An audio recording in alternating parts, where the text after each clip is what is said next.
ஊட்டியில படகுல பக்கத்துல இடம் வாங்கணுமா? அதுவும் டவுன் ப்ராப்பர்ட்டி 2100 ரூபாய்க்கு ஒரு ஸ்கொயர் ஃபீட். உடனே கீழே இருக்கிற நம்பருக்கு கால் பண்ணுங்க.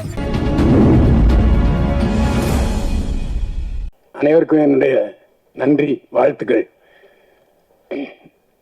நிறைய படங்கள், சின்ன படங்கள்லாம் பண்ணிட்டு இருந்தாலும் இந்த படத்தை பொறுத்த வரைக்கும் ஒரு வித்தியாசமான படம். எனக்கு நான் என்னுடைய விமர்சன அனுபவத்தில் மகாராஜா படம் ஒரு சீரியஸ்னா இது அதுக்கு நேராக காமெடி. கே.எஸ். ரவிக்குமார் சார் இது வரைக்கும் பண்ணாத ஒரு கேரக்டர் பண்ணியிருக்காரு. அந்த கேரக்டரை பற்றி நான் பேசினா சஸ்பென்ஸ் அவுட் ஆயிரும். அவரை நான் முதல்ல நிவாஸ் சார் ஆஃபீஸில் அசிஸ்டன்ட் டைரக்டர் நான் பார்த்துருக்கேன். அதுக்கப்புறம் புரியாத பேர் விமர்சனம் இங்கே எத்தனை பேருக்கு தெரியாது. அவர் தான் அவருக்கு முதல் படம். சௌத்ரி சார் அந்த படத்துடைய ப்ரொடியூசர்.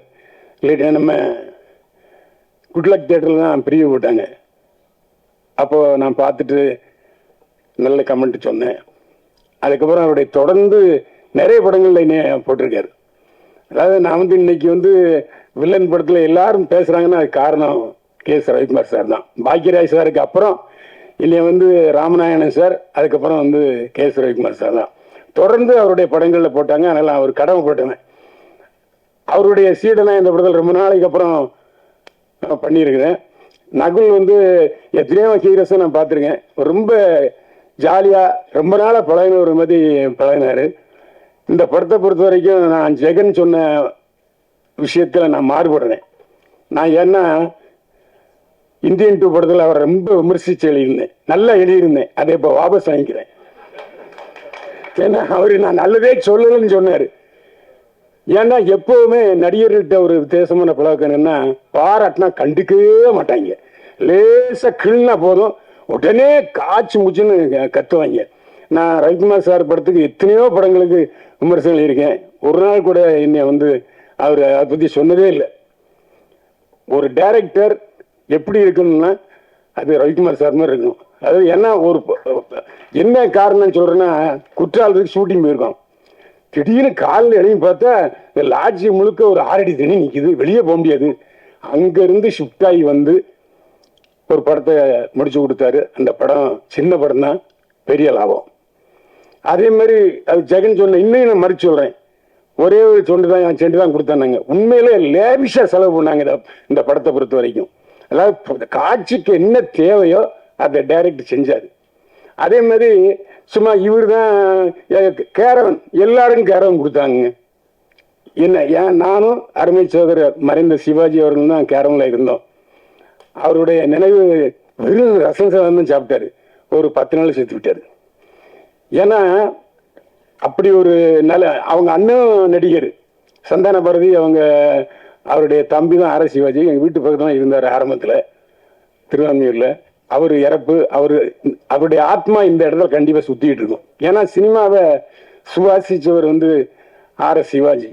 இந்த படத்தினுடைய டைரக்டரை பொறுத்த வரைக்கும் அவர் என்ன நினைக்கிறாரோ அது கண்டிப்பாக ஃப்ரேமில் வரணும், அதை செஞ்சார். அதே மாதிரி இந்த படத்தினுடைய கதை யூகிக்கவே முடியல. அந்த அளவுக்கு ஒவ்வொருத்தருக்கும் இந்த மகாராஜா படத்தில் கிளைமேக்ஸில் ஒரு பெரிய த்ரில் இருந்துச்சு இல்லையா, அந்த த்ரில் இந்த படத்தில் கடைசியில் இருக்கும். இந்த படத்தில் கே.எஸ். ரவிக்குமார் சார் நிறைய படத்தில் நடிச்சிருக்காரு. ஆனால் இந்த படத்தில் அவர் தயாரித்த படத்தில் கூட, அவர் கதாநாயகன் நடித்த படத்தில் கூட இந்த அளவுக்கு கேரக்டர் இருக்குமான்னு தெரியாது. இந்த படத்தில் ஒரு நல்ல மெமரபிள் கேரக்டர்.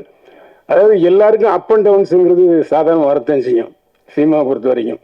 அதனால தான் நானே இறைவன் கொடுத்த யூடியூப்பை நான் தேர்ந்தெடுத்துக்கிட்டேன். நான் யூடியூப் என்னை வாழ வைக்குதுன்னு சொன்னால் எல்லாரும் என்னை பார்த்து மிரள்றாங்கன்னா அது ஒரு பிரமை. நான் நிறைய பேரை பாராட்டி எழுதியிருக்கேன், அதெல்லாம் கண்டுக்க மாட்டாங்க. ஒரு விஷயத்த முக்கியமான விஷயம் சொல்லிடணும், விமர்சனம் எழுதுகிறவர்களை திட்டாதீங்க. இது ஒரு எச்சரிக்கையா சொல்றேன். இந்தியன் 2 படம் நல்ல இல்லதான்.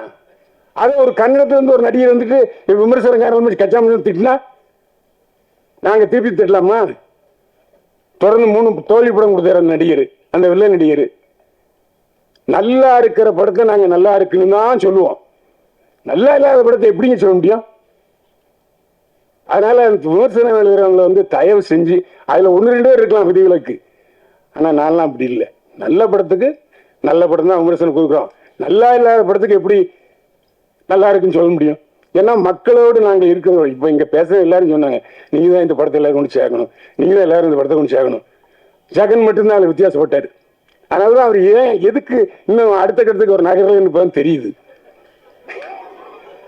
உண்மையிலே சொல்கிறேன், மேடை நாகரிகம்னு ஒன்று இருக்கு. இன்னும் மட்டும் நீங்கள் விமர்சிக்கல, எல்லா யூடியூபரையும் விமர்சிச்சிருக்கீங்க.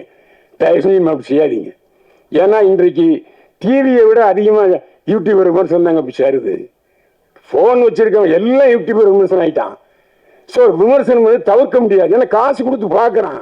நல்லா இருந்தால் எல்லாருக்கும் சொல்ல போகிறான், நல்லான்னு சொல்ல போகிறான். அதில் ஒரு 20 கலைகள் இருக்கு, நான் இல்லைன்னு சொல்லலை. எல்லா படத்தையும் கமெண்ட் செக்ஷனை ஏன் வேண்டாங்கிறீங்க? கமெண்ட் என்பது தட்டை தீட்டின வைரம் மாதிரி. உங்களுடைய நல்லா இருக்கிறத அவன் கமெண்ட்டை ஏன் நீங்க டெலிட் பண்ணி சொல்றீங்க ஜெகன்? அது சரியில்லை. ஏன்னா அப்பதான் நம்ம யாருன்னு தெரியும், நாம என்ன பேசியிருக்கோங்கிறத அவன் கமெண்ட்ல சொல்லுவான். நான் சில சொல்லுவாங்க, சார் கமெண்ட் எடுத்துலான்ட்டு. வேண்டவே வேண்டாம், கமெண்ட் வைங்க. அதுதான் நம்ம அடுத்த கட்டத்துக்கு கொண்டு போவோம் அப்படின்னு நான் சொல்லுவேன். அதுமாதிரி இந்த கண்டிப்பா இந்த படம் வந்து வெற்றி பெறும். ஏன்னா தயாரிப்பாளர் டத்தை வந்து மலேசியாக்காரரு, நிறைய பேர் வெளிநாட்டுக்காரங்க இங்கே வந்து படம் தயாரிக்கிறாங்க.